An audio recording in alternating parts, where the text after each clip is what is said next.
Ontario. As you fly from south to north, you can see the changes out your window.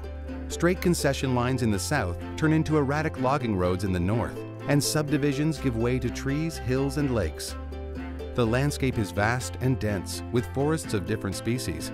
These were some of the first things noticed by the students from southern Ontario on this trip. They still had much to learn about the differences between northern and southern Ontario. The forest industry has a rich history in Ontario. Many northern towns were built around the mills, which provided jobs and supported work in the forest. Today, the mills are still the backbone of these communities. The forest industry in Ontario is second only to the auto industry in its contribution to the provincial economy. Although the industry has faced challenges in the last decade, new opportunities are developing through innovative practices and product development. Can you learn about forests in the classroom? Absolutely. Technology makes it easier than ever to learn about the forest without even stepping foot outside. Infrared imagery can tell us what kind of trees are out there, how many, and how old they are.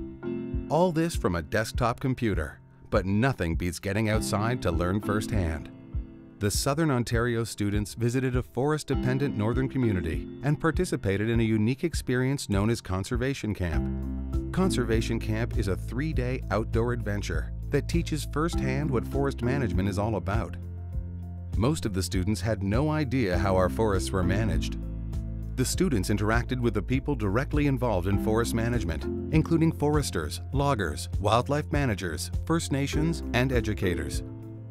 During the trip, the students found their views were challenged. Many were surprised to learn that Canada has some of the best sustainable management practices in the world. They thought that clear cutting was simply about getting as many trees as possible, as fast as possible. They learned that clear cutting actually mimics one of the largest natural disturbances in northern forests, fire. Fire is an important part of the northern ecosystem, and the trees need the open spaces left by fire to regrow. If we suppress fire for our own safety, we need to replace it with a similar disturbance, such as clear cutting. The students also learned basic outdoor skills that are required to be a forester. A forester is someone who practices forestry and the profession of managing forest resources. They adhere to a code of ethics, ensuring that our forest resources are being managed in a sustainable manner. I think I like forestry a lot better. I thought it was pretty good, but now I think they got it worked out. They got it planned. They've got clear cutting. They can select cut, but they also plant trees back for regrowth and reproduction, for more cutting down in the future and making a profit, helping Canada's economy. It really changed my perspective because I was thinking along the lines of like forestry was bad, but and then to learn that the regulations on forestry are actually stricter. Some of these essential outdoor skills include learning how to navigate through a bush. Even with today's technology, nothing is more reliable than a compass. GPS units are quick and easy to read, but a cloudy day or a dead battery could get you stuck in the middle of nowhere.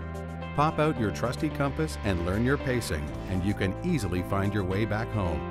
Any forester could tell you this. Once in the woods, the forester has to be able to identify tree species, measure tree height and age, and figure out the forest density.